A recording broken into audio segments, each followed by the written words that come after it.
Hey there, it's another beautiful day. Let's watch some stuff. The 15-minute cities is something that the WEF has created called C40, and it's called C40 cities. I would urge you to certainly look on the internet about it. Basically, you won't be able to drive a petrol or diesel car anymore. You'll have to buy electric. If you want food, you will get a calorie controlled system sent to you by text saying, this is what you can eat today. This is what you can have today. If you violate any of these things, they'll freeze your bank account. That is the next step. These are stages in which they're going to implement this stuff. And this was signed up by the WEF, and the WEF has signed up with our mayor in London as the chair. And he has gone around the world to communicate this C40 to all of the countries in the world. And most of the countries are looking at adopting it. Now, I am going to abolish it. It is a hopeless position.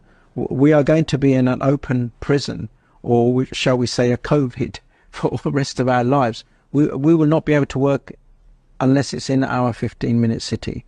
It's diabolical. It's not a right. This is not the right thing. And it's been hidden from the public. No one's talking about it. And that's exactly why we talk about it.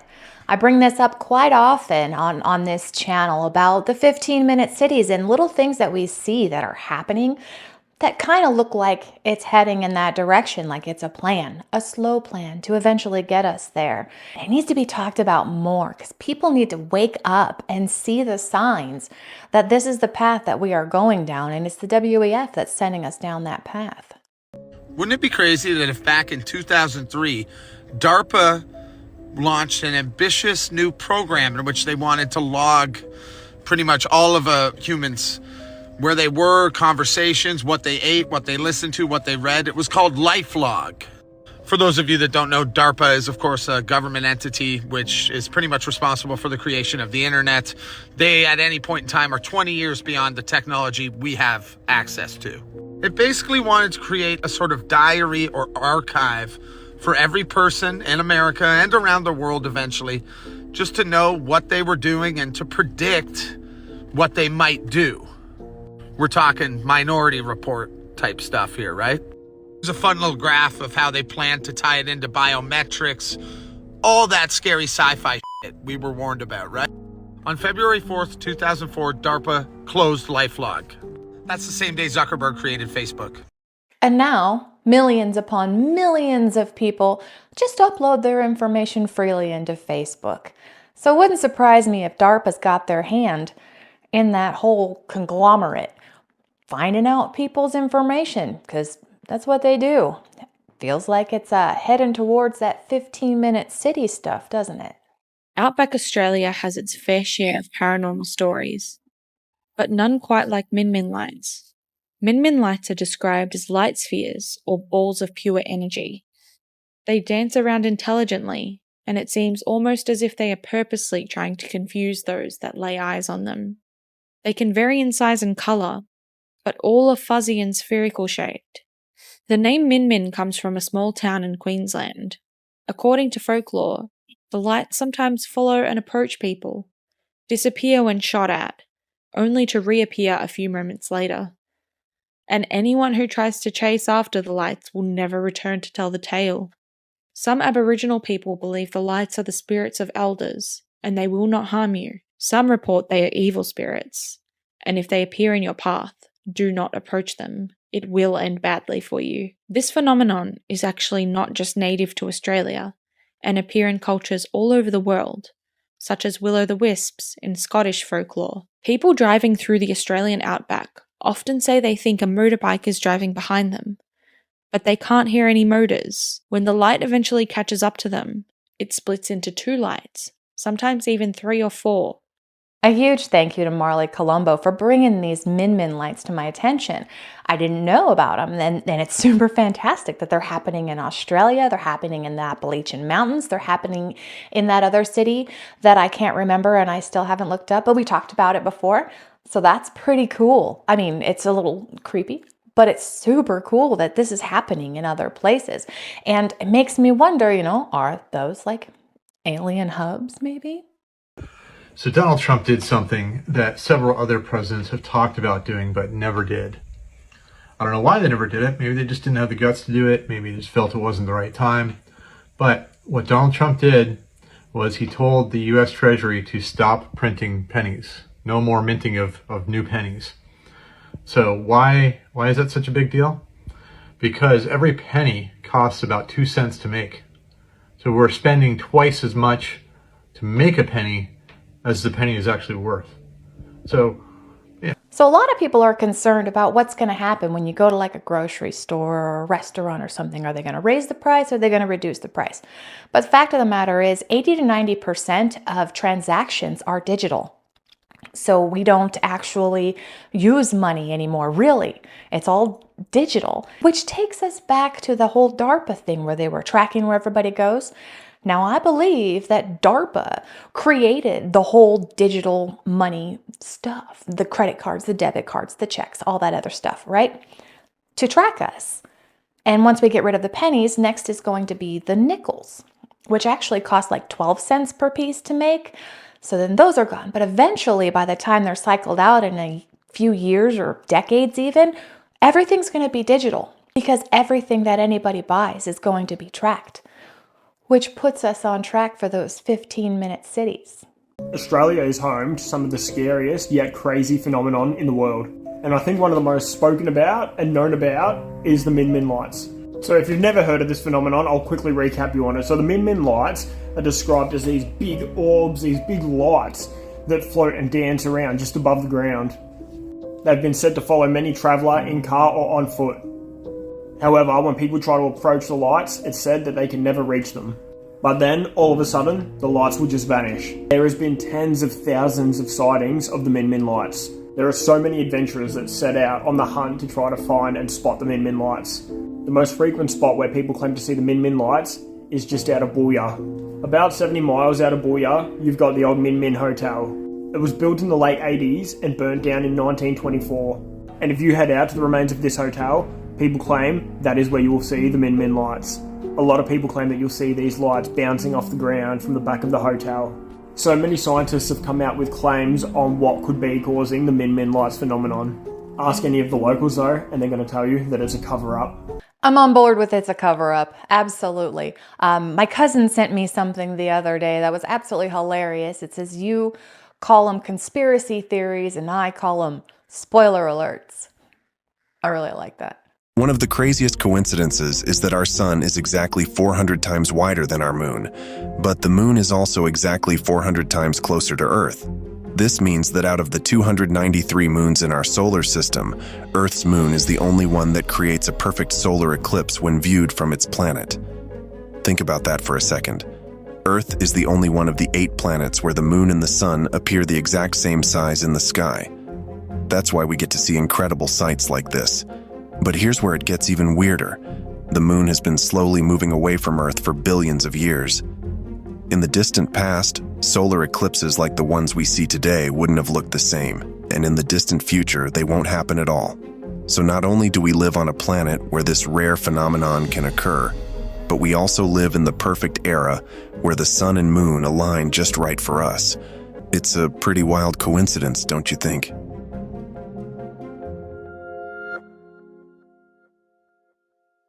So that really is a fascinating celestial coincidence. But of course, we don't believe in coincidences, do we? Perhaps the moon actually is some giant ship and it was brought in and it was placed in that specific spot because it doesn't happen anywhere else. But why was it placed there? I mean, it's rusting now. Maybe we'll find out soon. A dozen large Irish eggs at €2.75.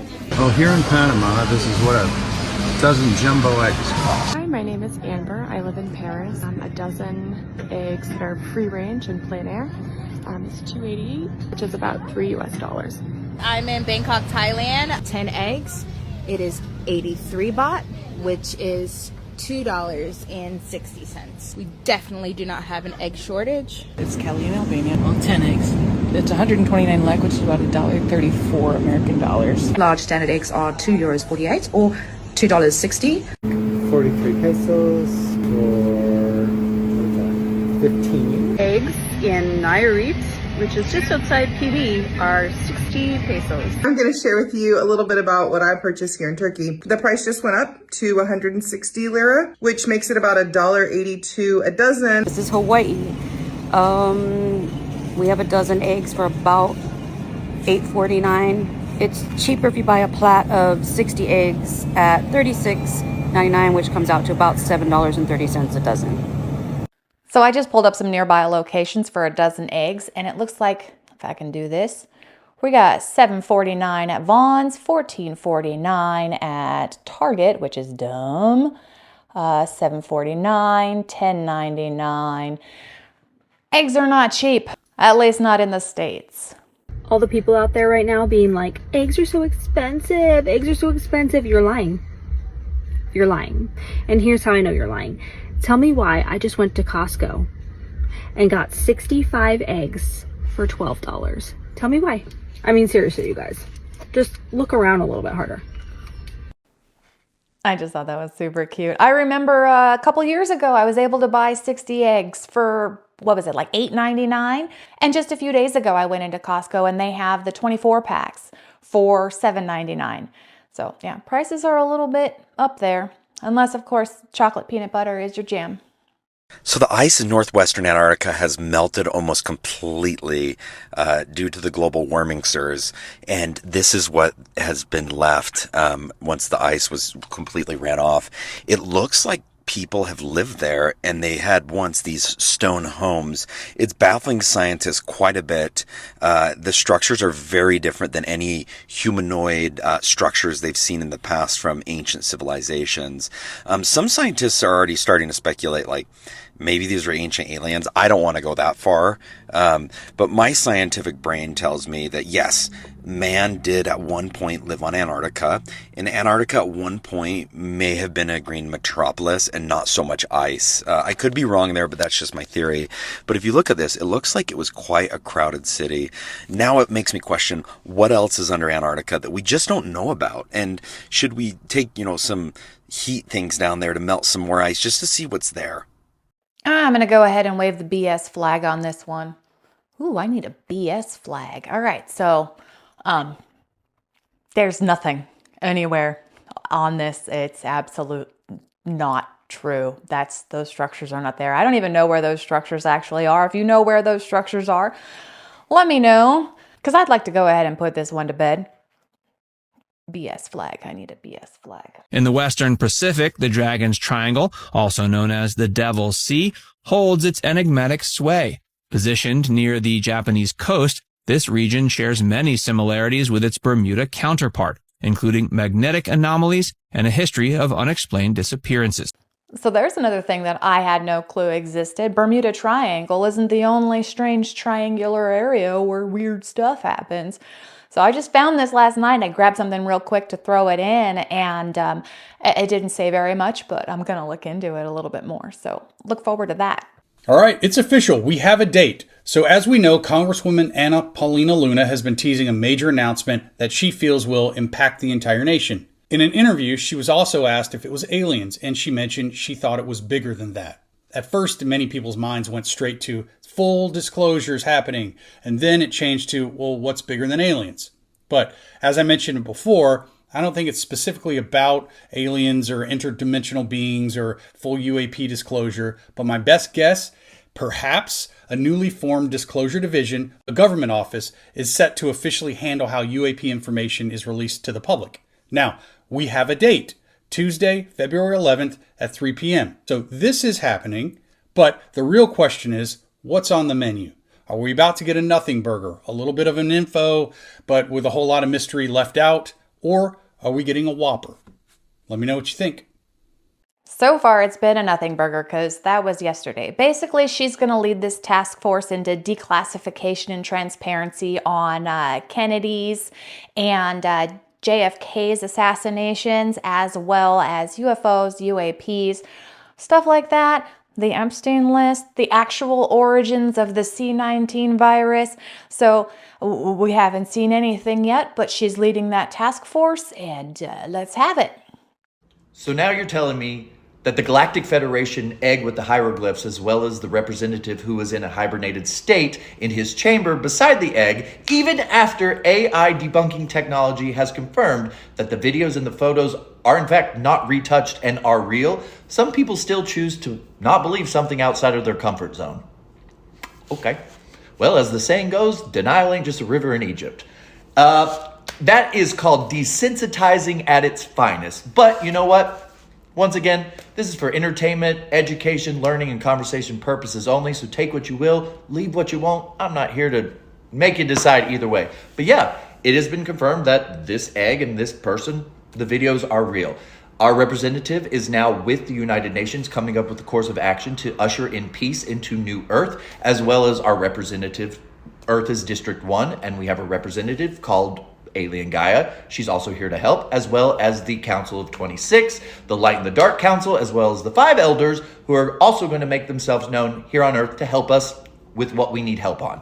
Now, the 3 phases of letting us all know that they are here to help have been completed with him being with the United Nations now. Phase 1 was the orbs that could manifest into angelic looking like beings to help some of you who don't believe find peace. As well as phase 2 was the motherships that are now photographed and videoed all over the entire world. They've been seen everywhere. That was phase 2. And phase 3 is our representatives are now with the United Nations coming up with a course of action. So once again, take what you will, leave what you won't. I'm not here to lead you one way or the other. I find this super fantastic and awesome because it's resonated here for a very long time. So tell me what you think. I don't know how I missed all of this. What? Okay, that is fantastic. So the Galactic Federation is doing stuff and there's already been phases and that's what the orbs, the orb bags were? What? Okay, that's a whole lot to take in. Okay, I'm gonna find a little bit more information because I'm kind of confused, which is pretty typical, but yeah, what?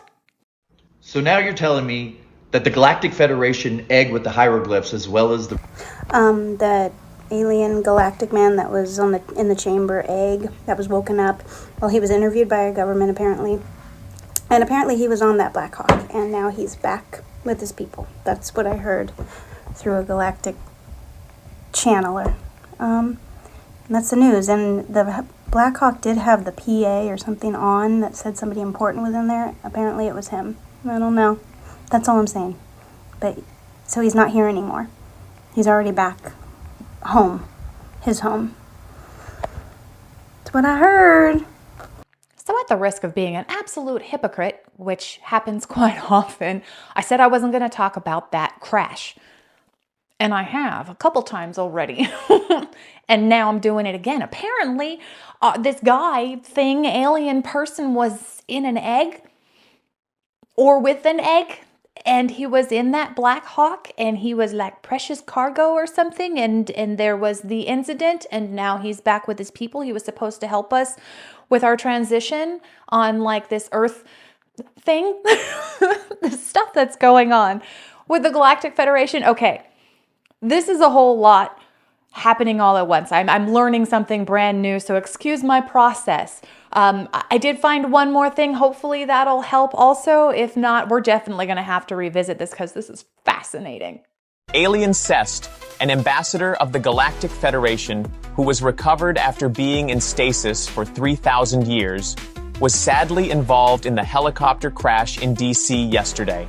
He has now returned back home. This was not a planned event and was a shock to both us humans and the Galactic Federation. Well, that helped a little bit. So this Cest fella was in an egg, hibernating, and then he was supposed to help us. I guess the 3,000 years was like what we had to figure our crap out, and I don't know if we did. And then boom, there's an accident. So there must be some kind of setback, which means that we're not going to have the Galactic Federation help us with whatever it is. Feels like it might be an excuse as to why we're not going to have this alien thing happen, because that's what happens when super fantastic stories are made. We have to make another super fantastic story for why this particular event did not occur at the time that we said it was. But I'm definitely going to look into it a little bit more because I love learning new stuff, and this is something that I had never heard of before. Hey, it's time for the 7th and final part of our 4-hour tape series. Let's see what they got to say. This continued on. Eventually, there was a quick moment of the man at the podium begrudgingly nodding. The last few fast-forwarded moments of the tape remain burned in my memory to this very moment. They were pandemonium. The attendees were sitting in their chairs, frozen, shivering, crying. The people in the various choirs were running around the rooms in fast motion, as blurry spots started covering them, and ungodly things started happening to them. Why didn't I look away? If ever there was a time to follow orders. It felt like the whole thing went on for longer than it should have. Finally, the men at the front of our room stopped the fast forwarding. They pressed play on the tape to cover the very final moment. In the tape, the man at the podium, clearly emotional, spoke his final line. The agreement has been ratified by, redacted. Thank you all for attending. The final shot of the video is the full room. The committee members in their seats, shivering and crying. The dismantled and bloodied choir members strewn about the room. The blurry seats with blood smeared on them. The video then cut away, back to that same insignia on a black backdrop. The presidential libraries. That eagle. Those stars. The navy blue hand on the wing of the eagle. The lights in our room turned on. The rest of the night was a blur.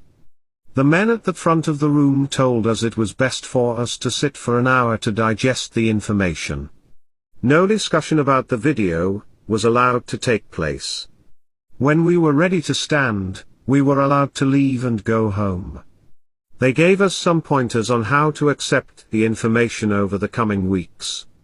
Things like taking long walks, exercising, watching a sitcom, etc. I wasn't worried about them realizing that I wasn't supposed to be there. If anything, I felt a strange camaraderie with everyone in the room. We were all, truly, in the same boat. As soon as I left the building and got in my car, I just drove. For as long as I could. I would stop for gas, then I'd keep driving. I'd stop again. Then I'd keep driving. Again. And again. I'm holed up in a hotel now. I'm just glad I could get this off my chest. The funny thing is, all I can think about is the length of that stupid tape. While I can't confirm, I feel like if it were played straight through without fast forwarding, it would have only been 3 hours. I wonder if the 4-hour tape rumor came from the fact that we all needed that extra hour to digest the information. And now, you're probably wondering. Why don't I name the species that is going to spell humanity's doom throughout the rest of time? Why am I calling them, redacted? Well, as the self-appointed leader of the committee for the acknowledgement that we should have just chosen extinction, I don't feel the need to honor our captors by calling them by their name. If I don't see you again, Reddit, I appreciate the water cooler conversation. Wow, so they recorded all of these choir people singing their own individual national anthems get eaten by the thing, the redacted. That's terrifying. So no wonder he said they were singing their hearts out, like they were doing this for them. They were a sacrifice. Oh my gosh. Okay, that is terrifying. I absolutely love this story. Apparently in 2028, we're going to see redacted come back and do away with a lot of the people. I hope that doesn't actually happen, but you could see why that 4-hour tape would make a president age so dramatically during their term. But oh, okay. That was terrifying. I think I'm going to keep doing this. I'm going to keep this little segment in where at the end we watch a piece of a long story just because that was a lot of fun. On that note, I'm calling it for today. So thank you so much for sharing your time with me. Please come on back in a couple of days. We're going to watch some new stuff. I'll say different things, and it's going to be fantastic. Until then, have a wonderful day.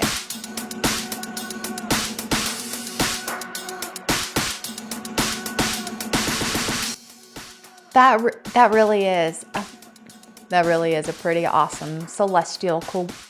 That really is a pretty awesome. That really is a pretty awesome. Do words. And then they ask if you want to update. And then Facebook asks if you want to upload your contacts.